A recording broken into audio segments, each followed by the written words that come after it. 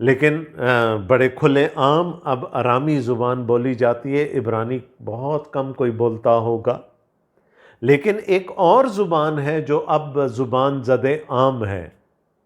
There is another language that has come to the forefront and that is Greek.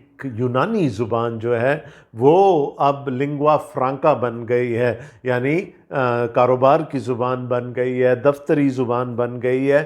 اب لوگ اس میں زیادہ اچھے طریقے سے کمیونیکیٹ کر سکتے ہیں. اسیری سے پہلے ہم نے دیکھا کہ صرف ایک عبادت گاہ تھی یہودیوں کی، اور وہ تھی ہیکل، خدا کی ہیکل جو یروشلم میں تھی. اور کم از کم سال میں 3 دفعہ یہودی اس ہیکل میں جایا کرتے تھے عیدوں کو منانے کے لیے، کم از کم 3 دفعہ، اس کے علاوہ بھی جاتے رہتے ہوں گے. لیکن اب جب ہم لینڈسکیپ پر نظر کرتے ہیں اسرائیل میں، جہاں ملک فلسطین ہے، اسرائیل ہے، معاہدہ ملک، آپ جو بھی اس کو کہہ لیں، حکمران تو رومی ہیں، لیکن through the length and breadth of the country now we find synagogues. ہر شہر میں ایک تو کم از کم اور ایک سے زیادہ بھی سیناگوگز موجود تھیں، عبادت گاہیں جن کو کہا گیا اردو میں. اب خدا کی عبادت ہیکل کے ساتھ ساتھ سیناگوگز میں بھی ہوتی ہے. اور یہ بہت ضروری ہے یہ سمجھنا کہ تقریباً 400 سال پہلے ہی خدا اپنے بیٹے کو بھیجنے کے 400 سال پہلے ہی خدا نے ایک سیناگوگز کا ایک جال بچھوا دیا، کیونکہ اس کو پتا تھا کہ میرا بیٹا معلم ہوگا، استاد ہوگا، اور وہ جائے گا جگہ جگہ جا کر تعلیم دے گا. اور مقدس متی خداوند یسوع مسیح کو ایک استاد، ایک معلم کے طور پر پیش کرتے ہیں. and the synagogues helped in a big way. تو سیناگوگز ہیں اور پورے ملک میں ہیں، یہاں تک کہ ناصرت کا جو چھوٹا سا گاؤں تھا وہاں پر بھی ہمیں ایک عبادت خانہ ملتا ہے، عبادت گاہ، ایک سیناگوگ نظر آتی ہے. So there was an elaborate network of synagogues all over the country. They were not interconnected. ان کا اپنی مینجمنٹ ہوتی تھی، لوکل مینجمنٹ ہوتی تھی، لیکن ربی جب ایک شہر سے دوسرے شہر جایا کرتے تھے تو وہ جا کر سیناگوگ میں تعلیم دیا کرتے تھے، اور خداوند یسوع مسیح نے بھی ایسا ہی کیا. وہ جس پر رو پڑے تھے لوگ نا، جو بزرگ تھے جنہوں نے سلیمان کی ہیکل کی شان و شوکت دیکھی تھی، جب نئے ہیکل کی بنیاد ڈالی، زربابل کی ہیکل کی بنیاد ڈالی گئی، تو لوگ رو پڑے تھے. آپ کو یاد ہوگا جو بزرگ تھے انہوں نے کہا یہ ہم کیا بنانے جا رہے ہیں، یہ تو اس ہیکل کا عشر عشیر بھی نہیں ہے. They wept. لیکن اب ہیرودیس اعظم نے ہیکل کی تعمیر نو کا اتنا بڑا پروجیکٹ شروع کیا کہ وہ سلیمان کی ہیکل سے بھی بڑی ہو گئی، اور یسوع مسیح کے زمانے تک 46 سال ہو چکے تھے اس کو بنتے ہوئے، اور ابھی تک مکمل نہیں ہوئی تھی. وہ اتنا بڑا پروجیکٹ تھا وہ، اور اس کی اپنی ایک شان و شوکت تھی. حالانکہ اس نے پولیٹیکل انٹینٹ سے اس کو بنایا تھا، لیکن nevertheless it was the house of God, it was the temple of God, and it was remodeled, rebuilt, میں rebuilt تو نہیں کہنا چاہیے، it was refurbished. اور یہ وہی ہیکل ہے جس میں پھر خدا نے جو وعدہ کیا تھا کہ میں اس میں آؤں گا، اور اس نے اپنے رسول کا کہا تھا، عہد کا رسول، ناگہاں اپنی ہیکل، خداوند ناگہاں اپنی ہیکل میں موجود ہوگا. تو it was the temple of Zerubbabel, زربابل کی ہیکل یہ ہے یہ، but it is being remodelled by Herod the great. So things have changed, ہے نا. ویسے بھی 400 سال میں بہت کچھ بدل جاتا ہے. اچھا ایک چیز اور بڑھ گئی ہے کہ لٹریسی ریٹ بھی بڑھ گیا ہے، کیونکہ سیناگوگس میں نہ صرف عبادت ہوتی تھی بلکہ یہودی بچوں کو پڑھایا جاتا تھا. تو لٹریسی ریٹ بھی اوپر چلا گیا. اب اس دوران میں ہوا کیا؟ تھوڑی سی ہسٹری پھر دیکھتے ہیں، اور مجھے لگ رہا ہے کہ آج ہم تعارف سے ہی نہیں نکل پائیں گے. تھوڑی سی ہسٹری دیکھ لیتے ہیں. 586 قبل از مسیح میں بنی اسرائیل اسیری میں چلے گئے بابل کی. نبوکت نظر نے جو آخری حملہ کیا یروشلم پر، ہیکل توڑ تاڑ دی، سب کچھ کر دیا، اسیری میں لے گیا. لیکن 539 قبل از مسیح میں جب بابل کی سلطنت کے 70 سال پورے ہو گئے، نبوتوں کے پیش نظر کیا ہوا کہ مادی اور فارسی بادشاہوں نے مل کر، میڈو پرشین ہے نا، ایک سسر تھا جو دارا تھا، ڈیریس تھا، ڈیریس دا فرسٹ، اور سائرس تھا. وہ Darius was made, Cyrus was the Persian ruler. وہ Darius was the father in law and Cyrus was the son in law. 539 B C میں بابل کی سلطنت کا خاتمہ ہو گیا ایک ہی رات کے اندر. اور کیا ہوا؟ مادی اور فارسی بادشاہوں نے اپنی حکومت قائم کر لی. اور یہ 539 میں تو دارا تھا، مادی تھا، لیکن 536 میں بلکہ 538 میں سائرس بن گیا بادشاہ. اور پھر 500 جو ہم نے دیکھا تھا 536 میں اس نے پھر وہ حکم جاری کیا، مشہور زمانہ حکم جاری کیا کہ لوگ جا سکتے ہیں، واپس یروشلم کو جا سکتے ہیں اور جا کر خدا کا گھر بنا سکتے ہیں. اور کچھ لوگ آ گئے یروشلم میں، ہیکل کا کام شروع ہوا، رک گیا، اور اسی طرح سے یہ سلسلہ چلتا رہا.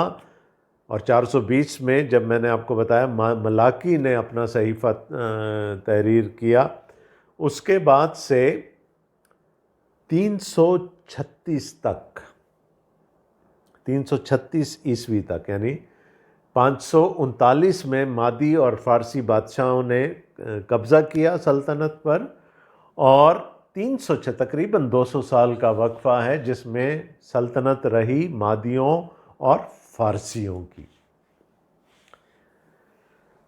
اب میں نے آپ کو بتایا تھا کہ اب گریک بولی جاتی ہے. اب اس کا بھی ایک ریزن تھا. وہ جو مجسمہ دیکھا تھا نبوکت نظر نے اپنے خواب میں، اور جس میں وہ ہر قسم کی دھات ہمیں نظر آتی ہے، اور پھر اس کی جو اس کو ایکسپلین کیا تھا دانیال نے، 4 سلطنتوں کا ذکر تھا وہاں پر.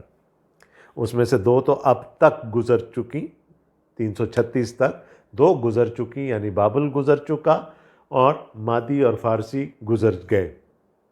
اب اگلی سلطنت اس میں تھی یونان کی. جب بنی اسرائیل اپنا رونا دھونا کر رہے تھے، ہیکل بنا دی، فصیل بنا دی، trying to settle in, west میں، مغرب میں ایک بہت بڑا فینومینا ہوا. ایک شخص تھا جس کا نام تھا فلپ آف میسیڈون. اس نے کیا کیا کہ اس نے یونان کو اور مقدونیہ کو، میسیڈون کو آپس میں ملا کر اپنی سلطنت قائم کر لی. Philip of Macedon. اور مشرق میں تو مادیوں اور فارسیوں کی حکومت تھی، لیکن مغرب میں اب فلپ آف میسیڈون نے ایک بڑی سلطنت قائم کر لی، اور اس نے چیلنج کرنا شروع کر دیا مادیوں اور فارسیوں کو. اس کا ایک بیٹا تھا جس کا نام الیگزینڈر تھا، سکندر اعظم ہم جس کو کہتے ہیں.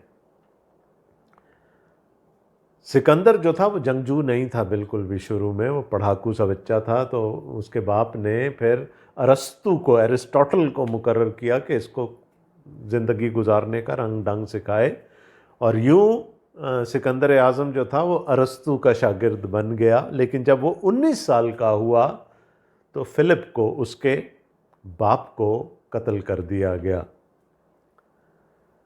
اور کہتے ہیں کہ مادیوں اور فارسیوں کے نے اس کا قتل کروایا تھا۔ 19 سال کا تھا اس وقت سکندر اعظم، اور اس نے قسم کھائی اس وقت کہ میں اپنے باپ کی موت کا بدلہ لوں گا، اور وہ فوج لے کر نکل کھڑا ہوا۔ پہلے اس نے مادیوں اور فارسیوں کو گرایا، اور پھر 10 سال کے عرصے میں، 11 سال کے عرصے میں اس نے اس وقت کی جو جتنی بھی نون ورلڈ تھی اس نے اس کو فتح کر لیا، اور 29 سال کی عمر میں اب وہ بور ہونا شروع ہو گیا کہ اب میں کیا کروں، اب تو کوئی جگہ رہی نہیں فتح کرنے کے۔ ایک خطہ ایسا تھا جس کو اس نے فتح نہیں کیا، جس کو چھوڑا اس نے مادیوں اور فارسیوں کو گرا دیا، اس نے شام کو فتح کر لیا، اس نے مصر کو فتح کر لیا، اس نے یہودا کے ارد گرد کے سارے ممالک کو فتح کر لیا، لیکن یہودا کو اس نے فتح نہیں کیا۔ گیا ضرور یروشلم، اور کاہن کے ہاتھ چوم کر واپس آ گیا، کیونکہ اس کو کسی نے بتایا تھا کہ دانییل نبی نے تیری سلطنت کی پیش گوئی کی تھی، اور اس کو دکھایا گیا اس کے طومار میں سے۔ تو پوری دنیا ایک طرف اور وہ چھوٹا سا علاقہ ایک طرف، جس کو سکندر اعظم نے آزاد چھوڑ دیا تھا۔ لیکن جب وہ 31 سال کا ہوا تو کہتے ہیں کہ انڈیا میں جو اس کو ایک وہ تیر لگا تھا، جس زہر سے بجھا ہوا تیر تھا، جس کی وجہ سے اس کی ڈیتھ ویسے بابل میں جا کر ہوئی۔ اور جب وہ ڈیتھ بیڈ پہ تھا تو اسے پوچھا گیا کہ تو کس کو چاہے گا کہ وہ تیری جگہ بادشاہ بنے؟ تو اس نے کہا give my empire to the strong. اب یہ اسٹرانگ کون تھے؟ یہ اس کے 4 جرنیل تھے، اور اس کی سلطنت کو 4 حصوں میں تقسیم کر دیا گیا۔ ان میں سے 2 بہت اہم ہیں ہمارے لیے، جن کا جاننا ہمارے لیے ضروری ہے۔ ٹولمی جو تھا اس کو دیا گیا مصر۔ اب مصر جو تھا وہ جنوب میں تھا فلسطین کے، اور ایک اس کا جو جنگجو سردار تھا، جنرل تھا، سیلیوکس، اس کو دیا گیا شام کا علاقہ سا، گریٹر سیریا۔ اب سیریا اوپر ہے، مصر نیچے ہے، اور بیچ میں فلسطین ہے، یہودا کا علاقہ۔ اب ان 4 جرنیلوں میں، اور خاص کر ان دونوں میں یہ جنگ شروع ہو گئی کہ بڑا کون ہے اور کون جو ہے وہ ان میں سے کون ایک ہے جو بادشاہ بن کر ابھرے گا۔ اور یوں یہ جنگ چلتی رہی، اور بیچ میں فلسطین کا علاقہ، چونکہ ادھر ایک شمال میں بیٹھا ہوا ہے، ایک جنوب میں بیٹھا ہوا ہے، جب وہ آپس میں لڑتے تھے تو وہ کہتے ہیں نا کہ ہاتھیوں کی لڑائی میں فصل کا نقصان ہوتا ہے، تو it was not a very good time for the holy land, for Judah. اور پھر ہوتے ہوتے جب ہم 2 صدی عیسوی میں آتے ہیں تو ایک بادشاہ ہے سلوکی بادشاہ، جو سیریا سے، جس کو سیلیوکس کو دیا گیا تھا نا، تو سلوکی بادشاہ ہے، سیلیوسڈ کنگ ہے، جس کا نام اینٹیوکس تھا، انتاکس چہارم، اینٹیوکس دا 4th، جس کو اینٹیوکس ایپیفینس بھی کہا جاتا ہے، اور جس نے یہ دعویٰ کیا تھا کہ میں خدا کا جسم میں خدا کا اوتار ہوں۔ اس نے حملہ کر دیا یہودا کے علاقے پر، اور وہ زیوس کو مانتا تھا، جو ان کا دیوتا تھا، بڑا دیوتا تھا، اس کو مانتا تھا۔ اس نے لا کر زیوس کا مجسمہ ہیکل کے اندر رکھا، اور زیوس کے مجسمے کے سامنے اس نے قربان گاہ پر سوروں کی قربانی دی، جس کے بارے میں لکھا گیا وہ مکروہ کرنے والی چیز، abomination that causes desolation۔ اور اس نے ختنے پر پابندی لگا دی، شریعت پر پابندی لگا دی، اس نے سب کچھ کر کے حکم جاری کر دیا کہ پیپل ہیو ٹو ورشپ زیوس۔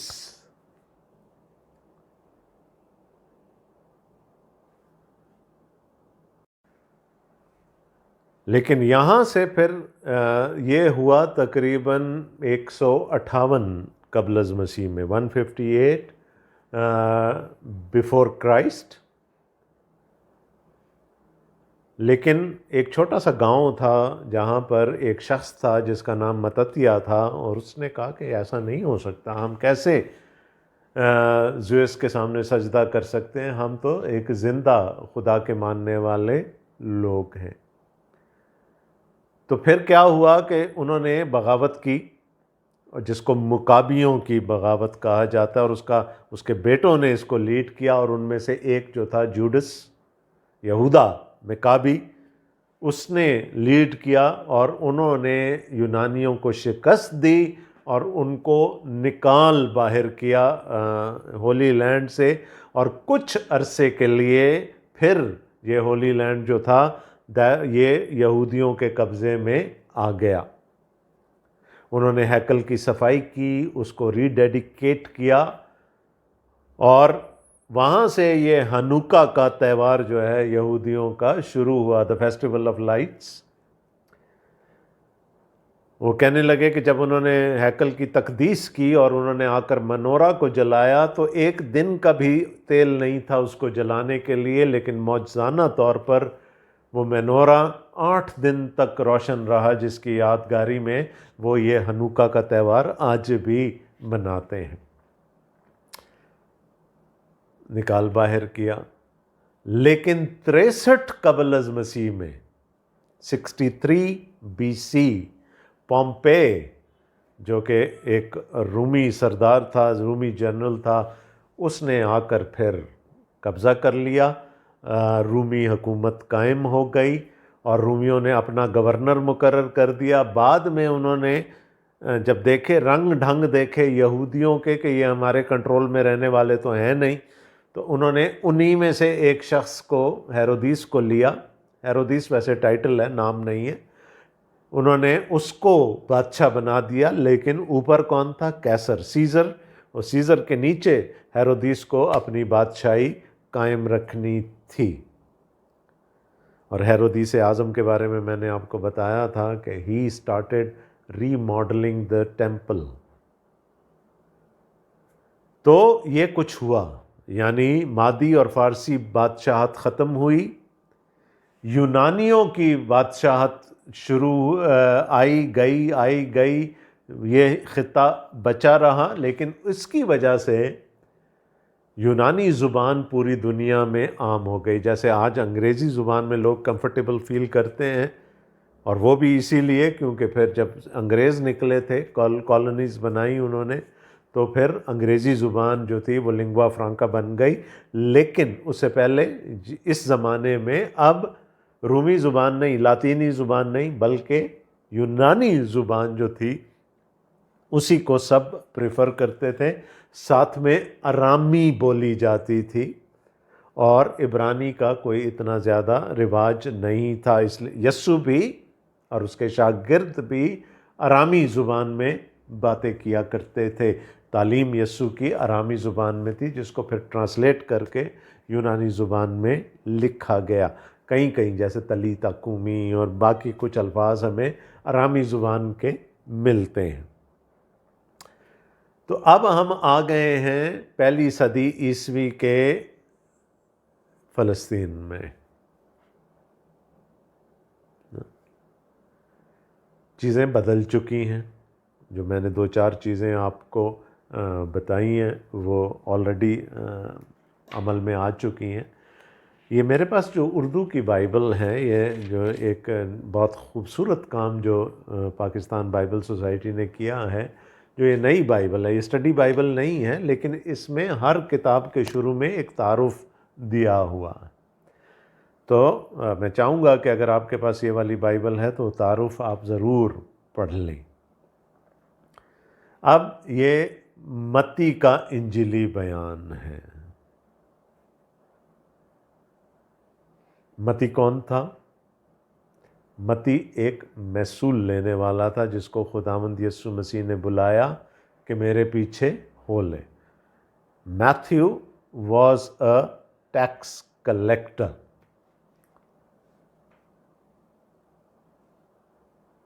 یہودی تھا، اس کا اپنا جو نام تھا، یہودی نام جو تھا وہ لاوی تھا، لیوائے.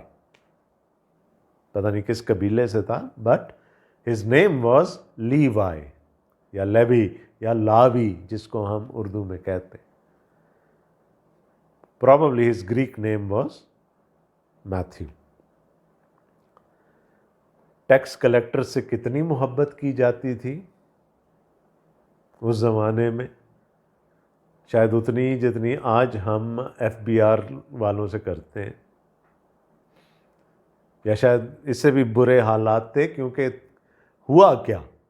ہوا یہ کہ یہ ٹیکس کلیکٹرز جتنے تھے یہ یہودی تھے، لیکن یہ کام کرتے تھے رومی حکومت کے لیے ٹھیکے پر. جیسے آج بھی جب یہ جو ٹول ٹیکس ہوتا ہے سڑکوں کا اور پلوں کا، یہ ٹھیکے پر دیا جاتا ہے، ایک سال کے ٹھیکے پر دیا جاتا ہے.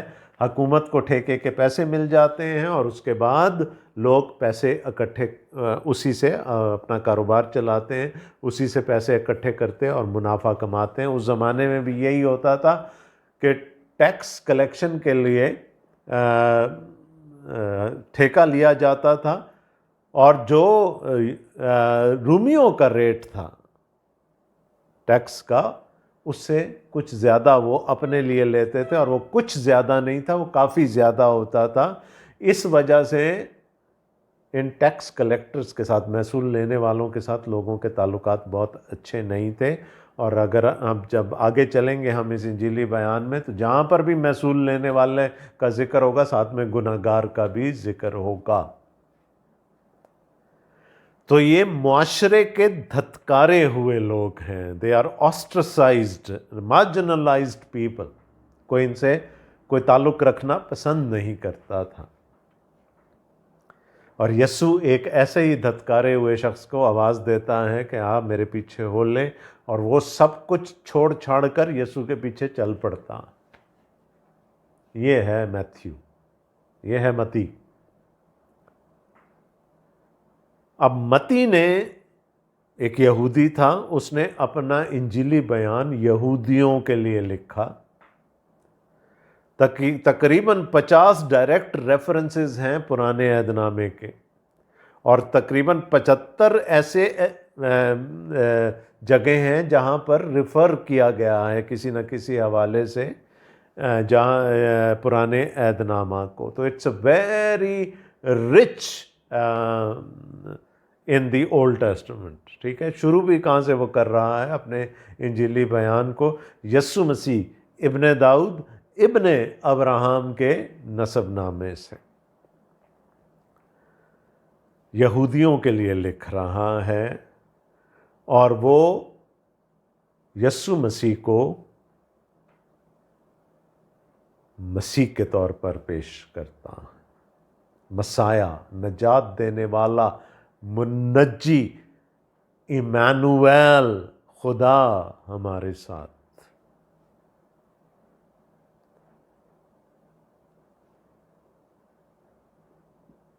دیکھیں، اگر ہم مرکز پہ چلے جائیں تو وہ یسوع مسیح کو ایک سرونٹ کی طرح، خادم کے طور پر پیش کرتا ہے.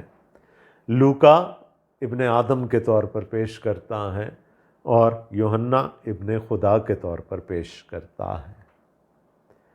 متی کے لیے امپورٹنٹ ہے یسوع نے کیا کہا. What did he say؟ اور اس لیے آپ کو تعلیم کے لمبے لمبے سیکشن نظر آئیں گے، ان کی طرف میں ابھی آ رہا ہوں۔ کیا کہا یسوع نے متی کے لیے امپورٹنٹ ہے؟ مرکز کے لیے امپورٹنٹ ہے یسوع نے کیا کیا، ہے نا؟ وہ تو ہمیں لگتا ہے کہ وہ تو سانس ہی نہیں لینے دیتا نا مرکز، یہاں سے وہاں، اور پھر یسوع وہاں گیا اور وہاں سے وہاں گیا، اس نے یہ کیا، اس نے یہ کہا۔ تو وہ مرکز کے لیے یسوع نے کیا کیا امپورٹنٹ ہے۔ لوکا کے لیے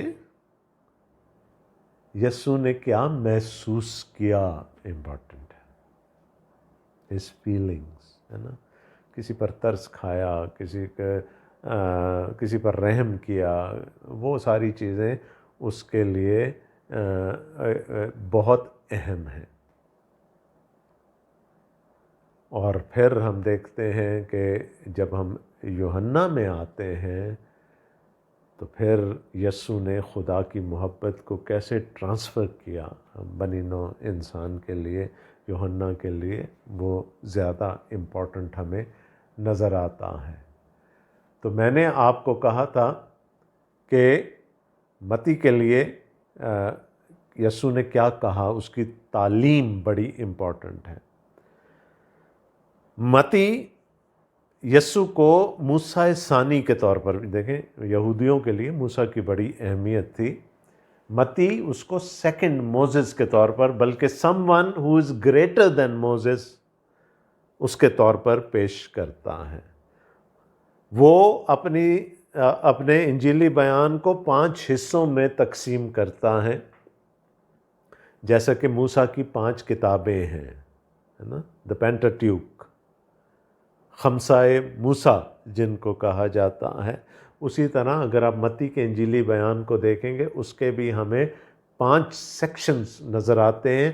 ہر سیکشن میں تھوڑا سا نیریٹو ہے، تھوڑی سی کہانیاں ہیں، اور پھر یسوع کے لمبا ایک تعلیم کا سلسلہ ہے۔ 5 حصے ہیں، اور یہ میں اسی کے تعارف سے آپ کو بتا رہا ہوں۔ پہلا تعلیم کا حصہ ہمیں پہاڑی واز میں ملتا ہے، 5ویں سے 7ویں باب میں، the Sermon on the Mount, the great Sermon on the Mount. پھر اس کے بعد 10ویں باب میں مشن کے بارے میں شاگردوں کو جو تعلیم یسوع نے بڑی تفصیل سے دی وہ نظر آتی ہے۔ اس کے بعد 13ویں باب میں آسمان کی بادشاہی سے متعلق بہت ساری تمثیلیں، ایک لمبا سیکشن ہے جہاں پر ہمیں یہ تعلیم ملتی ہے۔ 18ویں باب میں ہمیں نظر آتا ہے شاگردیت کے کیا معنی اور مفہوم ہیں، واٹ از ڈسائپلشپ۔ اور پھر 24ویں اور 25ویں باب میں خداوند یسوع مسیح موجودہ زمانے کے خاتمے کے اور آسمان کی بادشاہی کے آنے کے بارے میں ایک بڑی لمبی تعلیم دیتے ہیں۔ 5 سیکشنز ہیں جہاں پر ہمیں نیریٹو بھی نظر آتا ہے، اور ساتھ میں ایک لمبا تعلیم کا سلسلہ بھی نظر آتا ہے۔ یہ میں نے کہا کہ کانشیسلی شاید، اچھا متی کے بارے میں ایک بات خاص یاد رکھیے گا، وہ کرونولوجیکلی نہیں چلتا، وہ یہ نہیں کہ یہ پہلے ہوا اور اس کے بعد یہ ہوا اور اس کے بعد یہ ہوا، وہ زمانے کے حساب سے نہیں چل رہا، کرونولوجیکلی نہیں چل رہا، وہ لاجیکلی چلتا۔ وہ کسی ایک خاص بات پر یسوع کی تعلیم کو ایک جگہ مجتمع کر دیتا ہے، اکٹھا کر دیتا ہے۔ جیسے پہاڑی واز لوکا کے انجیلی بیان میں کئی ابواب میں پھیلا ہوا ہے، لیکن متی نے اس کو ایک جگہ اکٹھا کر دیا۔ So he doesn't go chronologically, he goes logically. تو ہم نے یہ دیکھنا ہے کہ یسوع کو مسیح کے طور پر پیش کیا جا رہا ہے، یسوع کو some one greater than Moses کے طور پر پیش کیا جا رہا ہے، یسوع کو ایک استاد کے طور پر، معلم کے طور پر، ٹیچر کے طور پر پیش کیا جا رہا ہے۔ And to Matthew what Jesus said was more important. کیا کہا یسوع نے، اس کی تعلیم کیا تھی، یہ میتھیو کے لیے بہت امپورٹنٹ ہے۔ So, exciting times ahead. It's a very comprehensive gospel. It's a comprehensive gospel account.